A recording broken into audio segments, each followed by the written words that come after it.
Hey guys, so we're going to talk to you a little bit about our install with the Befang bike motor today, right? So the first thing that we ran up against when we started installing on this specialized chisel is the fact that the chainring size is drastically larger than what the chisel actually came with. We have a 12 tooth discrepancy here. There's never any mention about resizing a chain for the install,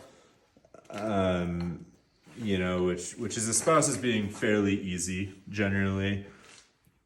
Chain resizing is pretty important, especially if you want to keep the shifting continuity intact.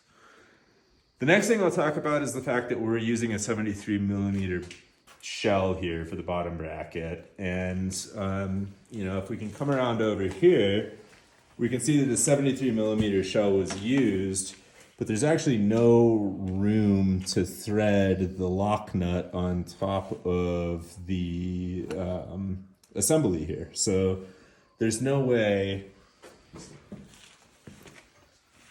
to fit this on a 73 millimeter shell, and that's because of the fact that this bike natively is meant to hold 2.4 inch tires. So the chainstay and the seat stay are too wide to actually have the motor fit in properly and have the lock ring assembly properly in there, especially when you use the bottom bracket spacers to ensure that the motor is not hitting the frame.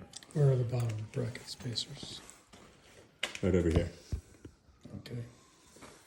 So that's the first problem we ran into. The next problem that we ran into, and it was via that same problem, is that the chain line doesn't work anymore. This is a 12-speed Shimano SLX setup.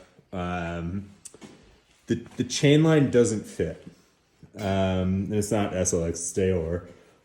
Same line, but the chain line creates a problem where the largest few gears are essentially unattainable. Beyond that, we wanted to talk a little bit about the safety mechanisms on the bike. This bike was already fitted with Shimano Deor hydraulic disc brakes. They are 4-pot discs, which are pretty powerful disc brakes.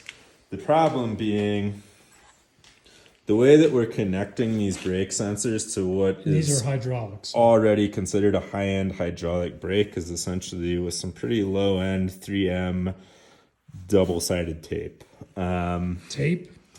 You serious? So we put the tape on here next to the throttle sensor or the actual throttle itself, and we come in and try to put the brakes together, and the tape falls off. And the problem here is these are intended to actually, you can see these channels here, these are actually intended to work with some zip ties to keep them on the brakes. So this guy just fell off because it was essentially put on with a 2-sided 3M tape that's not very reliable to begin with. We're talking about, what in my opinion is essentially the main safety system on the bike. And there's not really anywhere on a Shimano hydraulic disc brake body to fit this sensor. And this is the other piece right here. This is going to be the magnet that actually talks to the sensor itself when the brake is pulled. But the problem is that we can't keep the brake sensor on the Shimano hydraulic disc brake. There's nowhere. You put that on, the magnet?